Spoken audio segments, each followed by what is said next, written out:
माझ्या संततीचा विवाह कधी होईल? हल्ली मुलांची लग्नच जुळत नाहीयेत. हे प्रश्न घेऊन अनेक लोक येतात. तुम्हालाही हा प्रश्न आहे? मग हा व्हिडिओ नीट बघा. आपलं कुठं चुकतंय हे थोडंसं बघायला पाहिजे. अनेकदा पालकांची इच्छा असते की मुलांची विवाह लवकर व्हावेत, परंतु मुलं मात्र शिक्षणात व्यस्त असतात, त्यांना नोकरी सेटल व्हायचं असतं आणि आता आजकाल मास्टर्स किंवा पीएचडीच्या खाली तर कोणीच थांबत नाही.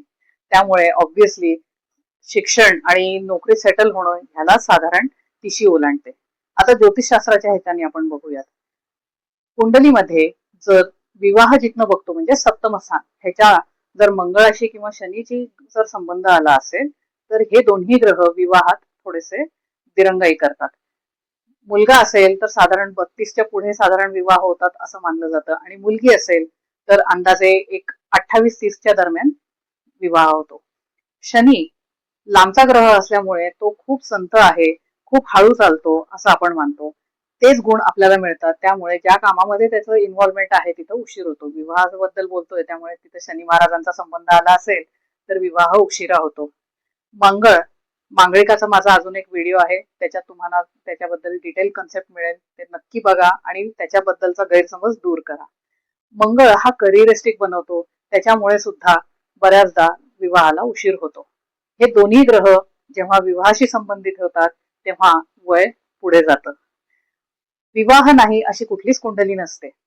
माझे अनेक कस्टमर्स आहेत ज्यांचे लग्न साधारण 40च्या जवळ आल्यावर, काहींचे तर 40 झाल्यानंतर लग्न झालेत, पहिला विवाह. साहजिक आहे, तसाच पुढच्या दुसऱ्या विवाहाला सुद्धा असा उशीर होऊ शकतो जर त्याचा संबंध शनी महाराजांशी किंवा मंगळ ग्रहाशी आलेला असेल. आता तुम्ही करायचं काय, ज्योतिषाकडे जेव्हा जाल तेव्हा हा प्रश्न नक्की विचारा की विवाहाचे योग कधी आहेत माझ्या संततीसाठी. आता योग म्हणजे काय मी जरा प्रमोशन करतेय, पण काय एका व्हिडिओ मध्ये सगळं सांगणं जरा कठीण असतं. योग म्हणजे नक्की काय ह्याचाही व्हिडिओ आहे, तो नीट बघा म्हणजे तुम्हाला कळेल योग म्हणजे काय. योग हा एका दिवसाचा एका तारखेचा नसतो, एका पिरियडचा असतो. मग तो कधी काही महिन्यांचा असतो, काही आठवड्यांचा असतो, तर काही वर्षांचा सुद्धा चांगला पिरियड सलग येऊ शकतो. मग तो पिरियड तुमच्या संततीसाठी नक्की कधी आहे हे ज्योतिषाला न विसरता विचारा आणि ते पिरियड लिहून ठेवा. तो एकच नसतो, आता योग चांगला आहे मग परत थोडासा मध्ये काळ जातो, परत चांगला योग येतो, परत थोडासा काळ जातो, परत चांगला योग येतो, असं सतत होत असतं. मग हे तुम्ही लिहून ठेवा आणि तेव्हा चांगले प्रयत्न करा, जोरदार प्रयत्न करा.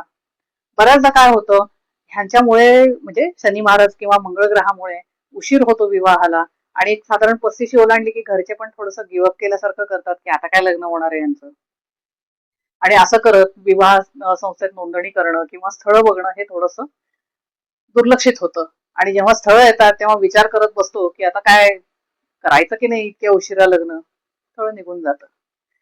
सो एखाद्याच्या नशिबी उशिरा योग असू शकतो. तो योग कधी आहे हे नक्की विचारा आणि तेव्हा चांगले प्रयत्न करा. योग नक्की असतो, आपल्याला फक्त तो माहित असला पाहिजे. पहिला योग गेला, ओके, पुढचा योग कामी येईल. ज्योतिषाला आवर्जून विचारा. नमस्कार.